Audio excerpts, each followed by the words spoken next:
They started serving the British Army in the early 90s, but they are not allowed in any combat operations either in Army, Royal Marines and Royal Air Force.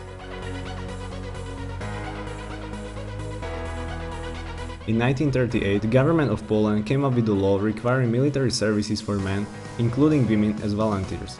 It was limited in certain jobs such as medics and communications. In 2004, they allowed women to serve as a professional part in the Polish army. Today, more than 800 women are enlisted and 471 are officers.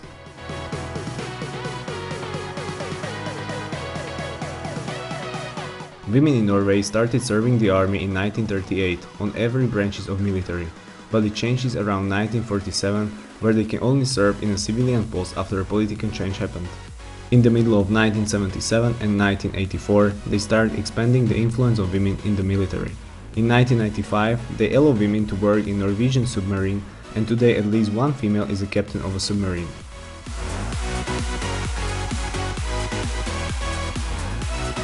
During the First and Second World War, female Canadians are only limited in communications, driving heavy equipment, medical operations and other support activities. But in 1965 they allow women to join other branches of armed forces, but with a limited number of 5,000 women only. Finally, in 1982, they allow Canadian women to participate and be fully integrated in the Canadian Army.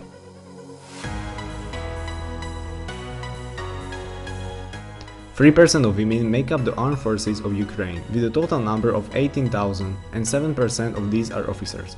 It's no surprise that the Ukrainian army holds the annual beauty contest, the Miss Soldier, to celebrate beauty and grace under military duty.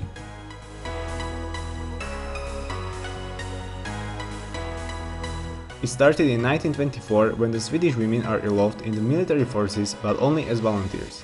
In 1989, they are fully integrated in military services in all aspects, including combat missions.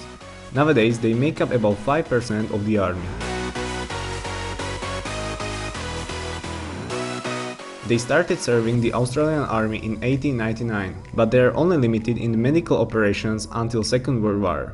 In 1942, their jobs has expanded in giving a support task and allowing them become a crew in submarines.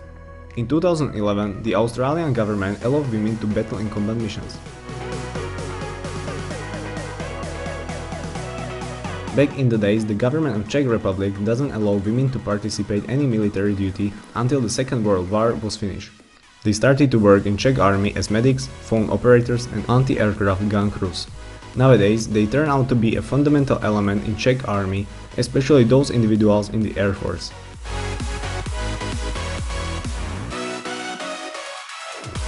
Women start offering their services in the United States Army since 1775. They are taking care of the wounded and help in the activities inside the camp.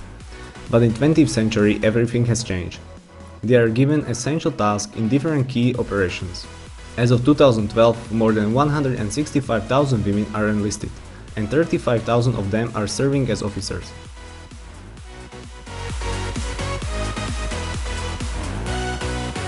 Women in Israel are obligated to serve in national service after they turn 18, which is why Israel Army are full of women. In fact, Israel Defense Forces consist of 31% of women.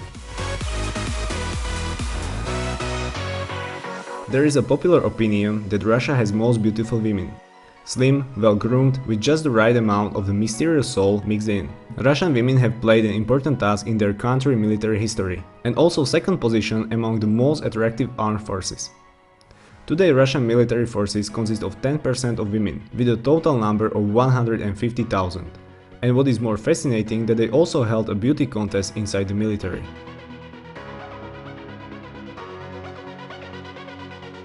They may not be the strongest and top military in the world, but they have something that any army across the globe don't have. According to some poll, this Eastern European nation leads the survey with the 17% of the total votes for the sexiest army women on the globe.